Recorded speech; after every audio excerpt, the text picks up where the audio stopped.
Hello and good evening once again. This is Dr. Alalade here at Ask the Gynecologist, and tonight, this afternoon, I'll be talking about a very important topic. And today, I think we gotta settle this matter once and for all. This issue of breast sucking causing raised prolactin and all that. So I've chosen today to basically come out and trash this important topic. So we are live simultaneously on Instagram, on Facebook, and we're going to go live on YouTube shortly. So once again, I want to say welcome to today. Good afternoon, and this is Dr. Alalade at Ask the Gynecologist, and I'll be talking about this very awesome, important topic because people are very confused. Sometimes don't even know what this is all about. I've been hearing questions from people asking me, oh, if my husband sucks my breast during sex, will it cause me to have breast prolactin? Would that invariably cause infertility? So this is the topic today that we have to settle once and for all. Shikena, and we have to trash it out. So, and apart from that, I'm going to take time to answer questions this afternoon. So let's settle into this group. We'll be starting the discussion shortly. My name is Dr. J at Ask the Gynecologist. I'm one of your admins here, and I'm so happy to be here today. I give God the glory to be alive, and this is grace. So today, this afternoon, depending on your time zone, let's settle in. I know that some people are at the party doing Owambe in the southeast Nigeria. People are doing everything they got to do to make themselves happy and to keep the bottom away. So while you are at the Owambe, put on your phone. Let your friends hear and see us talking about this very important topic. If you're going to be on Facebook today, as a lady, this is one important group you're supposed to be in this show on ATG. If your friends are not yet here on this group, it's very bad of you not to invite them. So invite your friends, let them know about ATG, Ask the Gynecologist on Facebook, so that they can join and learn the things you're learning. I can tell you something. If you're a lady and you're an ATG, by the time you talk about female health, gynecological health with your friends in parties, in church, in meetings, Sunday school, in the mosque, they will see, even at work, they will see a difference. They will see a definite change in what you say and how you understand things and how you understand what goes on in the female body. Because the fact that you are here with us by association, you will learn so many things. And I can attest to the fact that by the time you've joined our group, been on our group for the last 6 months or a year minimum, you will have known so much about how the female body works. So if you're going to be on social media, if you're going to be on Facebook, this is one group you should be. Ask the Gynecologist, and it's the best thing that can happen to you. So if your friends are not yet here, get them invited to be in this group. My name is Dr. J once again, and I'm at Ask the Gynecologist here live talking to you. This is one of the best groups on Facebook where you're supposed to be, where you should be, where we deal and we trash female gynecological health concerns. And tonight, this afternoon, once again, we're talking about breast sucking during sex and its effect on prolactin, its effect on infertility, and what we can do to solve it. So if you're free, if you are available, join me and let's trash this once and for all. Okay, now, let me tell you something. It is normal, okay, and it's acceptable, and it's God designed for your spouse, your husband, to suckle your breast during sex. It's normal. It helps some people to reach orgasm faster, better, and to enjoy sex. And who tells you why you can't do that? But there's definitely, during sex, when your husband or your spouse suckles your breast, the level of prolactin in your system will go up slightly. Mark my words, slightly. But not high enough to make your prolactin too high that it will cause infertility. The level of your prolactin will increase slightly during sex, because even without him sucking your breast anyway, prolactin will increase slightly during sex, because prolactin is a stress hormone. In the body, there's what we call good stress and there's what we call bad stress. We call it distress and eustress. During sex, okay, there's this level of stress in the body, a challenge, what we call eustress, EU stress is good stress, challenging. It's like when you're doing exercise, it's also a huge stress. You're challenging your body, you're challenging your muscles to function better. Okay, so sex is huge stress, is normal stress, is acceptable stress in the body. So it will increase your prolactin level slightly, but not high enough for it to be abnormal. Okay, but not high enough for your prolactin to be abnormal. Not high enough for it to be sustainedly increased that will affect your ovulation and make you not ovulate regularly. So your husband, your spouse sucking your breast during sex is not going to make your prolactin high to the extent that you will be infertile or to the extent that it will affect your ovulation. No. So if you've been told by a doctor, by some medical guy, by your friend, by anybody, by even just reading a book or anyhow, that, oh, if your husband suckles you, you're going to be infertile. My sister, there are thousands of millions of women out there that their husband has suckled their breast during sex and they are pregnant. They even have twins self. So sucking your breast, this must end this matter today on Facebook. Sucking your breast during sex does not cause you to have raised prolactin to cause infertility. Your husband sucking your breast during sex is not going to cause your prolactin to be raised to cause infertility. If your prolactin is raised, that is causing you not to ovulate, is for some other reason. And I'll deal with those reasons today, here, tonight, this afternoon on Facebook. Now, before we continue, if you have any questions regarding what I've said so far, ask me quickly. And then let me move to the next level. Okay? If you want to go to the next level with me, say, I'm here. Type on your screen that you are here. We can go to the next level. Now, what can cause prolactin to be high? Okay, now, let us break it down. When we open the brain, separate the brain into two. The brain has two hemispheres. We call it left and right cerebral hemispheres. They communicate. The left side of the left brain is the dominant part you use to write in most cases.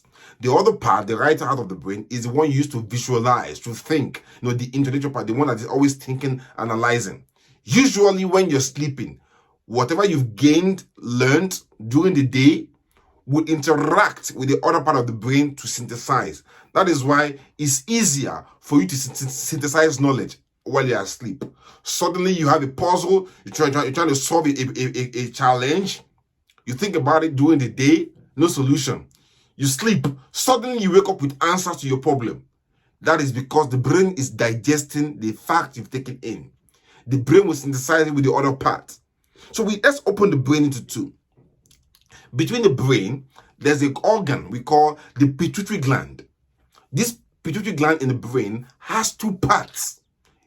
Life comes in twos, boy and girl, man and woman. Life always comes in twos. The two parts of this pituitary gland inside your brain, there's the one in the front, anterior pituitary, and the one at the back, posterior pituitary. Let's focus on the one at the front, the anterior pituitary.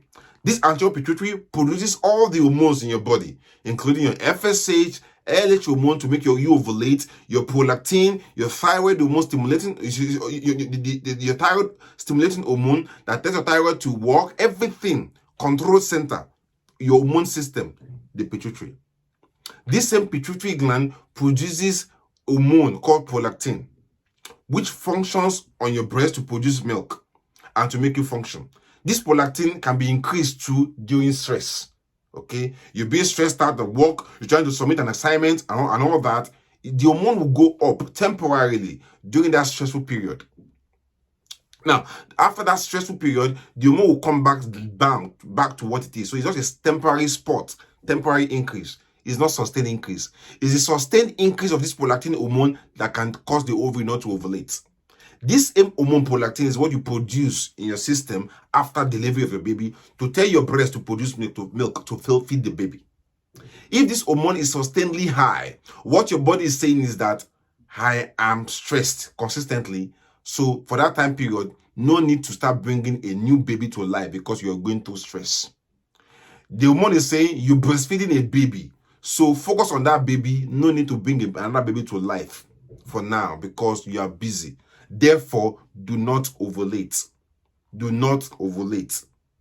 So if your hormone is high, you're not breastfeeding, everything is not balanced, then there's disharmony. It's doing like I'm confused. The hormone is high, you're not having a baby, the hormone is high, you're not ovulating, but it's confused. That's what we call disease, disharmony in the system. So that is why stress itself, okay, can make a woman to skip period. A woman going through job interview, between jobs, going through stress at home, anything can cause infertility. That is why I tell men at home, men on this our Facebook group, I'm not against men, but women too, listen attentively. Do not stress yourself. I know trying to get pregnant is stress enough. Trying to conceive is stress enough.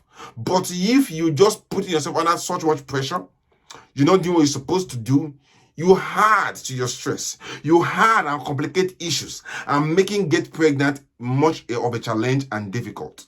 That is why if you're trying to get pregnant, talk to us at ATG. Let us carry you one step at a time. But when we're talking as well, listen to the advice I give. So stress out of the way. Another thing that can cause sustained increase in your prolactin is if you're taking medications. Medications that are sometimes for anxiety and antipsychotics, they can increase your prolactin. This can happen and it's applicable to men and to women too. So if your prolactin is sustainedly high, sustained increase of your prolactin level, and it's not coming down despite medications we are given to bring it down, we need to go through your medical history to see if there's any medication you're taking that could be causing your prolactin to be high. Important, non-debatable.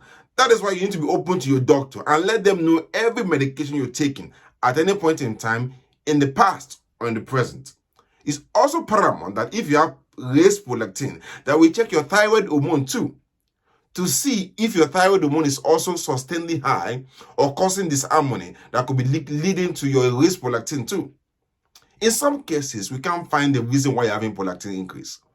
So in such cases like that, we do scan, what we call a CT scan, to check that organ, pituitary gland in your brain, to see if it's enlarged. Because if this gland is enlarged, it can invariably cause a raised prolactin, invariably causing you not to be able to get pregnant. So we check those organs, so we do that. But before we get to that stage, in most cases, after we've done all the tests, we give you medication, your prolactin is not coming down, we might need to refer you to an endocrinologist to check you over. The endocrinologist, their job is to focus on hormones and to see if they can treat you if you have problem with your hormones. Very important. Another thing that we need to do in your case is we might even check your cortisol level too. And these are all basically under hormones, but it's best done with the endocrinologist too. Now, if you've been given medications to bring your prolactin down, okay, and you're on any particular medication to bring your prolactin down, you should not just take it forever. You take the medications usually for about 3 or 4 weeks, and after that stage, don't stop medication, but we check your prolactin level to see if it's coming down, if it's responding to your medication dose that you've been given to bring it down. One of the commonest medication we give for raised prolactin is bromocriptine, Bomegon, which everybody knows. We give this medication to bring your prolactin down. But if your prolactin is coming down, which is good, fine. But don't stop the medications yet. If your prolactin level is not coming down, we might need to increase the medication or change the medication. But what we do is minimum, after 4 weeks of medication on board, 4 weeks of taking the medication to start with, we check if your prolactin is coming down. And if it's coming down, fine. If it's not coming down, we might need to increase the medication or even change it entirely or even add another medication to it. Because if your prolactin is high, it will definitely stop you from ovulating. It will affect your ovulation. It will affect it. That is the way the body works. Why you're trying to get pregnant is not only to do your prolactin level, we need to check your other hormones too. I shout this all the time. And like I said again, if you don't know what's happening in your body, you're trying to get pregnant, even if you're having regular period, but you notice that all of a sudden, your period is now becoming 2, 3 months, 4 months apart. You are above 35, you're 40, your periods are irregular, you're trying to get pregnant, nothing's happening. It's time for you to check your hormone profile. Most importantly, your FSH hormone, follicular stimulating hormone, basically produced from this same pituitary gland in your brain that tells your ovaries to ovulate. If you got raised FSH, Sorry, I'm trying to see questions here. I can't see questions here yet. Maybe Facebook as in, okay, I can see questions now. They are coming in now. Ruby Felix, just listen. I'll take questions shortly after I finish talking now. If you're watching on Instagram, welcome once again to this live broadcast. And on YouTube, you're going to get live broadcast shortly in the next few hours. Now, if your FSH is high, if it's more than 30 on 2 occasions apart, we have to start worrying. So if you come to me now, we check your FSH. And your FSH, follicular stimulating hormone, is around 30 or 40. Your LH hormone, 30, 40, 50. I don't panic first of all. What I do is I repeat your test again. This LH, FSH hormone, 6 weeks apart, 6 weeks after the first test was done. And if it's still sustained increase, if it's still sustainedly high, more than 30 on that second occasion, as far as you're not taking any hormonal medication now, that means that you've gone through what we call premature ovulatory failure. That is to say, your ovaries are not responding anymore. In such a case like that, we have to consider egg donor for you because you're not ovulating. Remember, I tell people all the time, 3 things will make a woman not get pregnant. Sperm problem, man. 2, ovulation failure, ovaries not responding. 3, tubes blocked. Egg released, it can't go through the tube because the tubes are blocked. Those are the 3 things that can cause infertility. Man problem, blocked tubes, and ovaries not ovulating. Now, let's take questions, okay? And I'll continue as quickly afterwards, okay? Ruby Felix, thank you so much for the question. Ruby Felix asked me a question. She said, I can't get it. Ruby Felix, can you please put the question up again? Because I can't see your question. It's just gone off my screen. Okay, Ruby Felix is asking, what is the address of the hospital, ATG Hospital in Lagos? ATG has a laboratory, okay, and a new IVF center that will be opening in the next few months, June, July. So if you want to do any of your infertility tests, hormonal profile, ultrasound scan, husband sperm count, pap smear, or cervical smear, your ECG for your heart, okay, your sperm culture, HVS, checking for rubella, HIV and all that. You can do all these tests, even kidney function, renal function, scan to check gallbladder, to check your ovaries, obviously, and your womb, appendix, gallbladder, kidney. You can do all this at the ATG laboratories today or Monday. That's for Ruby, okay? Thank you everyone for being here. I'm still checking questions here. So if you have missed your question, please don't think I'm running away from you. It's just that I'm trying to match things up. Ruby's asking, how much is the test? Obviously, what you need to do is call the laboratory on Monday morning. I'll put the link on the screen now shortly. Call the laboratory on Monday morning. They'll go through the price list with you, and then they'll even tell you how to get there as soon as possible, okay? Somebody's asking, what is the cause of bulky uterus? Some uteruses are just big on their own, bulky. Some, they are big because part of the endometrium, you see that pink layer that bleeds every month? Part of it can migrate into that red layer. That red layer is the muscle of the womb. Some of it can move there and cause what we call adenomyosis.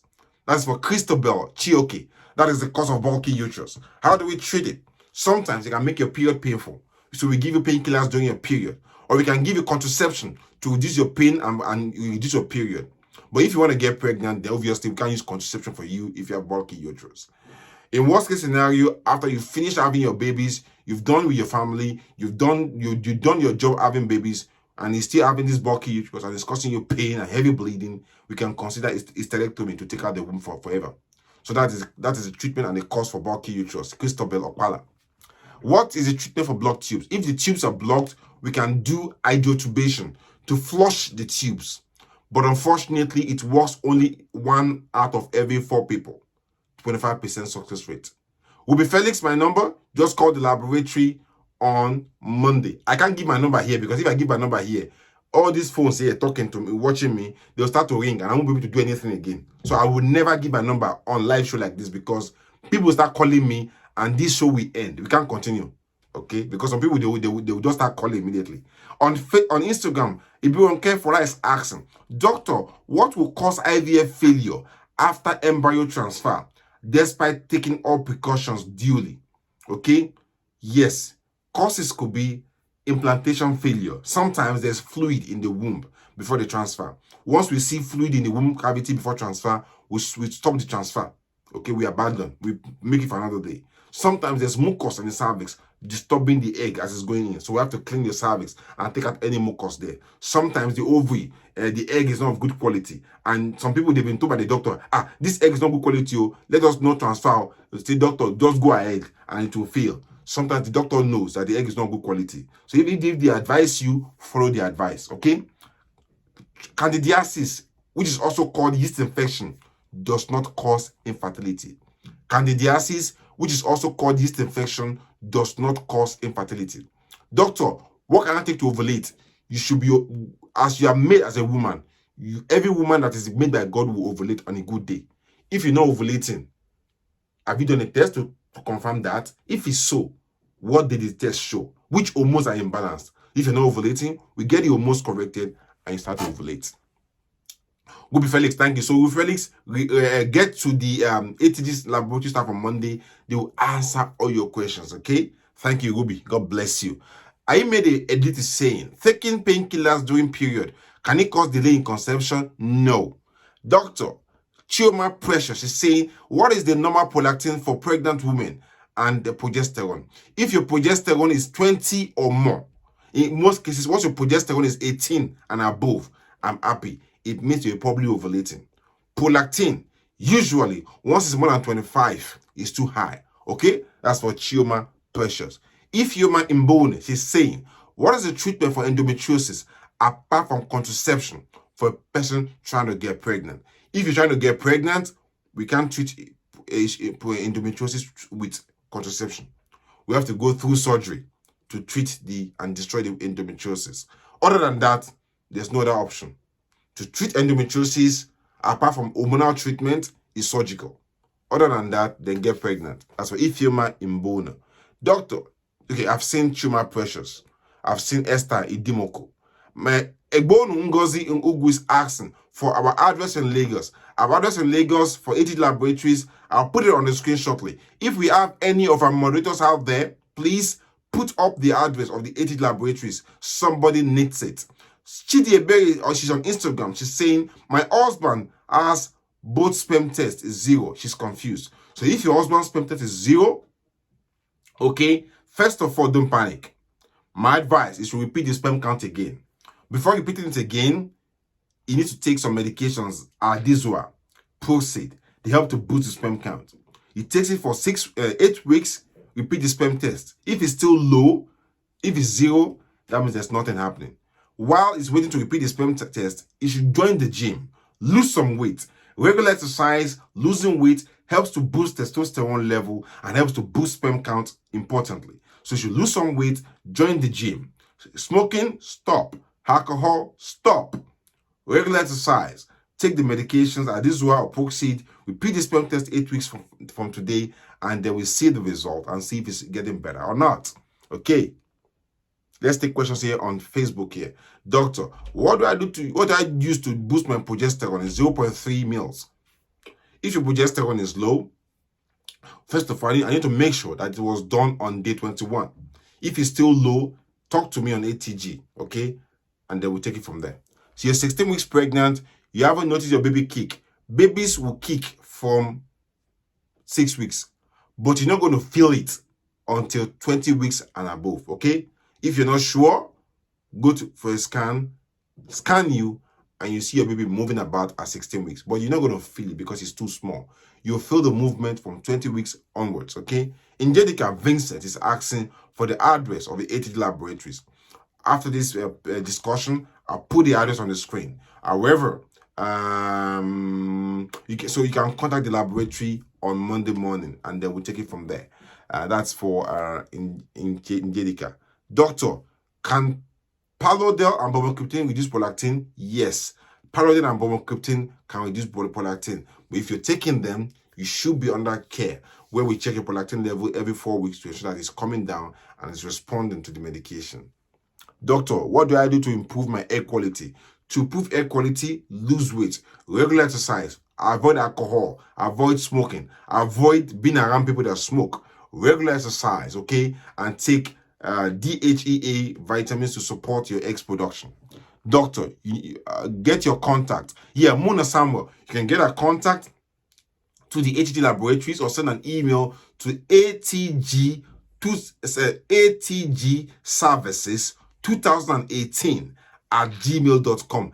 ATG Services 2018 at gmail.com. If someone is pregnant and has prolactin 36, progesterone 17, if you're pregnant, then prolactin and progesterone is useless. We don't check it anymore. Once a woman is pregnant, we don't check hormones anymore. She's pregnant. Hormones are irrelevant at that stage, okay? Once you're pregnant, we don't check your hormone anymore because it's no use. It's what? No use. But if you're not pregnant, we talk about your hormones. But once you're pregnant, we forget about hormone. To boost ovulation, regular exercise, balanced diet, vitamin supplement, folic acid, pregnant care if you want, DHEA, zinc, they help to support your ovaries, okay? You stop contraception for a year now. What can cause you not getting pregnant? Christina Titla, your Masako. I don't know. But for me to know, I need to do some tests on you. We do your hormone profile. Yes. What sort of contraception were you on? Was it the injection one? Was it the implant? Was it pills? When did you stop it? Is it exactly a year? All right. And also, we need to do your hormone profile to know whether you're still ovulating or not. And we'll take it from there. Yes. Yeah. Staph aureus cannot cause infertility. Staph aureus does not block tubes. Staph aureus is not a sexually transmitted infection. Staph aureus does not block tubes, okay? Princess Joy Okemefuna is saying that she had appendix surgery. Her period started today. Is it safe for her to meet her husband? If you had period surgery on Wednesday, I think you should focus on healing first. You had a surgery, appendix on Wednesday, that's about 3-4 days ago. You want to start having sex today. I think you should allow your body to heal first. Sex is not priority for you now. Once your body heals in the next 3-4 weeks down the line, then start talking about sex to me or to yourself or to your husband. Okay? Thank you. My number, I can't put my number here in Keoka Joy. I can't put it here. I will never put it here. Okay? Because if I put the number here, people will call now and they'll cut off all these phone lines that I'm using to talk live. Okay? So I hope to see you later. And if I've missed your question, please forgive me. It's not easy to answer questions and to read questions as I'm talking. So if you have any further questions, send them to ATG Services 2018 at gmail.com. Thank you, everyone, and God bless you, and hope to see you soon. Bye-bye.